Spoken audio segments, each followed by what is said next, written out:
Already Nagaon এছপিক phone যোগে জনাইছিল যে কিবা দুৰ্বৃত্তৰ ষড়যন্ত্ৰ কৰিছে মোৰ ওপৰত। অচিক ফোন কৰিছিল।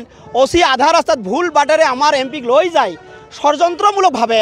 অসমৰ মুখ্যমন্ত্ৰী ষড়যন্ত্ৰমূলকভাৱে বিজেপিৰ গুণ্ডা বাহিনীক লৈ পেলাই আমাৰ অসমৰ মুখ্যমন্ত্ৰীয়ে ষড়যন্ত্ৰ কৰি পেলাই আমাৰ সাংসদক নিৰ্মমভাৱে প্ৰহাৰ কৰিছে।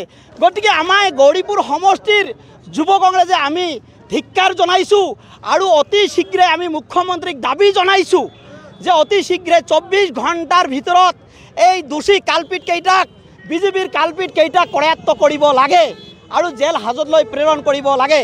আৰু যদি নকৰে আমি অনাগত দিনত আমি আজি সকীয়াই দিছোঁ গৌৰীপুৰ সমষ্টিৰ পৰা যুৱ কংগ্ৰেছে আমি মুখ্যমন্ত্ৰী হিমন্ত বিশ্ব শৰ্মাক গৃহ বিভাগৰ মুখ্যমন্ত্ৰী আমি সকীয়াই দিছোঁ।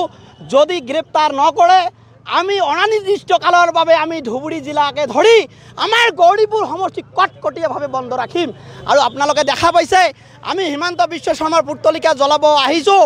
এতিয়া আমাৰ গৌৰীপুৰ অচিয়ে এই চৰকাৰখনত যিটো দালাল ৰাজ অচিয়ে নিৰ্মমভাৱে আমাৰ ৰিফিউজিটো কাঢ়ি লৈছে আৰু এখেতৰ গাড়ীত কৰিছে আমাক যা তা ব্যৱহাৰ কৰিছে আৰু দম দেখাইছে যে মোৰ নাম লিখি লওক গৌৰীপুৰ অচিয়ে এনেকৈ কৈছে আমাৰ যুৱ কংগ্ৰেছক মোৰ নাম লিখি লওক। তেনেহ'লে এই অচিয়ে তেনেহ'লে চিন্তা কৰক প্ৰশাসন অসম পুলিচে কেনেকৈ মুখ্যমন্ত্ৰীৰ দাফতত চলি আছে। আমাৰ ৰাইজৰ যিখিনি কাণ্ড আমাৰ মানে যিখিনি তত্বাৱধানত থাকিব লাগে সেনেকৈ অসম পুলিচে ৰখা নাই। আমাৰ গৌৰীপুৰ পুলিচে তেনেকৈ ৰখা নাই। আমি দেখা পালোঁ তাৰ চৰিত্ৰ।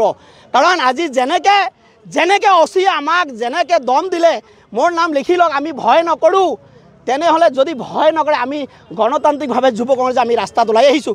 কাৰণ আমাৰ এজন জনপ্ৰতিনিধিক নিৰ্মমভাৱে প্ৰহাৰ কৰিছে আৰু এই মুখ্যমন্ত্ৰীৰ চামচা হৈ পেলাই আজি আমাক ইয়াতে ৰখাই পেলাই আমাৰ ৰিফিউজিটো লৈ গ'ল আৰু দেখাই দিলে আমাক যে আমি হিমন্ত বিশ্ব শৰ্মাৰ কথাত উঠাবহা কৰোঁ, বিজেপি চৰকাৰৰ কথাত উঠাবহা কৰোঁ। কিন্তু এই গৃহ বিভাগ যে আমাৰ ৰাইজৰ লগত নাই।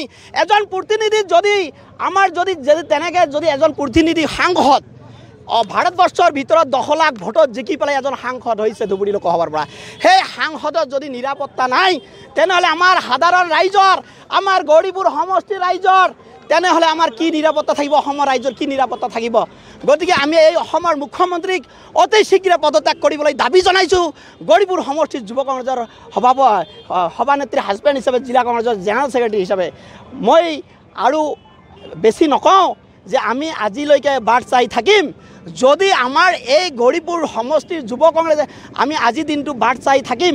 মুখ্যমন্ত্ৰীয়ে যদি দোষী কৰায়ত্ব কৰিব নোৱাৰে তেনেহ'লে আমি কটকটীয়া বন্ধৰ আহ্বান জনাইছোঁ এই নিউজ চেনেলৰ যোগেদিয়ে। ধন্যবাদ।